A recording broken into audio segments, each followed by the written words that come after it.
It is said that the effect of eating too much lettuce is soporific. I have never felt sleepy after eating lettuces, but then I am not a rabbit. They certainly had a very soporific effect upon the Flopsy bunnies. When Benjamin Bunny grew up, he married his cousin Flopsy. They had a large family, and they were very improvident and cheerful. I do not remember the separate names of their children. They were generally called the Flopsy bunnies. As there was not always quite enough to eat, Benjamin used to borrow cabbages from Flopsy's brother, Peter Rabbit, who kept a nursery garden. Sometimes Peter Rabbit had no cabbages to spare. When this happened, the Flopsy bunnies went across the field to a rubbish heap in the ditch outside Mr. McGregor's garden. Mr. McGregor's rubbish heap was a mixture. There were jam pots and paper bags, and mountains of chopped grass from the mowing machine, which always tasted oily, and some rotten vegetable marrows and an old boot or two. One day, oh joy, there were a quantity of overgrown lettuces which had shot into flower. The Flopsy bunnies simply stuffed lettuces. By degrees, one after another, they were overcome with slumber and lay down in the mown grass. Benjamin was not so much overcome as his children. Before going to sleep, he was sufficiently wide awake to put a paper bag over his head to keep off the flies. The little Flopsy bunnies slept delightfully in the warm sun. From the lawn beyond the garden came the distant clackety sound of the mowing machine. The bluebottles buzzed about the wall, and a little old mouse picked over the rubbish among the jam pots. I can tell you her name. She was called Thomasina Tittlemouse, a woodmouse with a long tail. She rustled across the paper bag and awakened Benjamin Bunny. The mouse apologized profusely and said that she knew Peter Rabbit.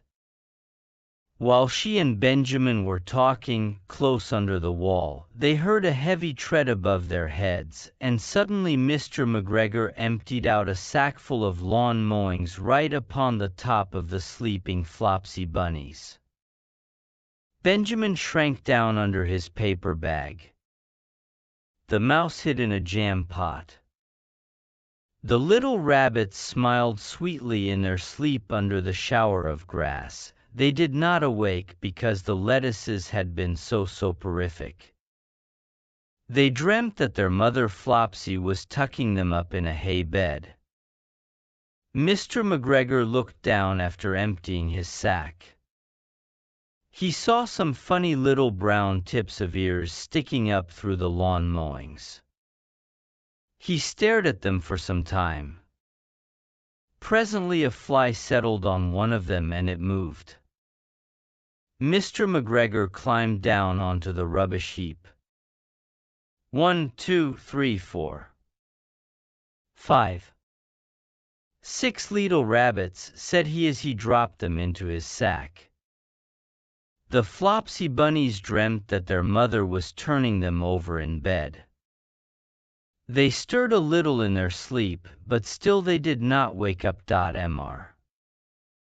McGregor tied up the sack and left it on the wall.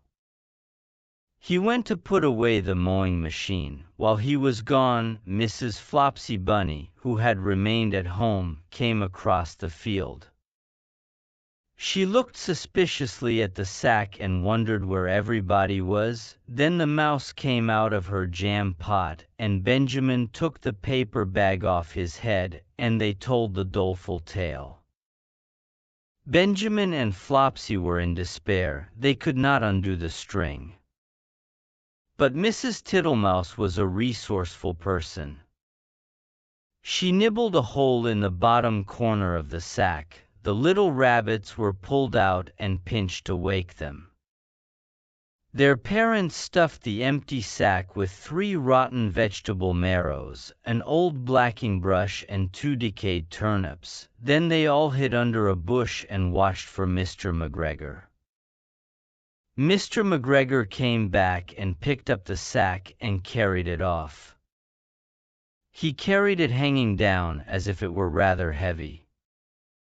The Flopsy bunnies followed at a safe distance. They watched him go into his house. And then they crept up to the window to listen. Mr. McGregor threw down the sack on the stone floor in a way that would have been extremely painful to the Flopsy bunnies if they had happened to have been inside it. They could hear him drag his chair on the flags and chuckle.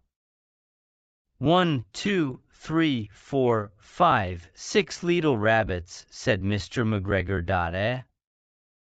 What's that? What have they been spoiling now? Inquired Mrs. McGregor.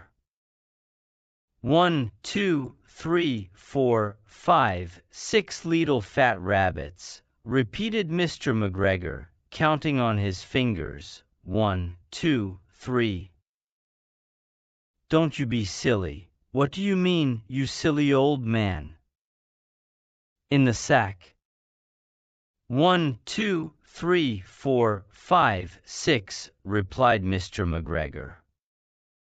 The youngest Flopsy bunny got upon the windowsill. Mrs. McGregor took hold of the sack and felt it. She said she could feel 6, but they must be old rabbits, because they were so hard and all different shapes. Not fit to eat, but the skins will do fine to line my old cloak. Line your old cloak? Shouted Mr. McGregor. I shall sell them and buy myself bocce. Rabbit tobacco. I shall skin them and cut off their heads. Mrs. McGregor untied the sack and put her hand inside. When she felt the vegetables, she became very, very angry. She said that Mr. McGregor had done it a purpose. And Mr. McGregor was very angry too. One of the rotten marrows came flying through the kitchen window and hit the youngest Flopsy bunny. It was rather hurt. Then Benjamin and Flopsy thought that it was time to go home. So Mr. McGregor did not get his tobacco, and Mrs. McGregor did not get her rabbit skins. But next Christmas Thomasina Tittlemouse got a present of enough rabbit wool to make herself a cloak and a hood and a handsome muff and a pair of warm mittens.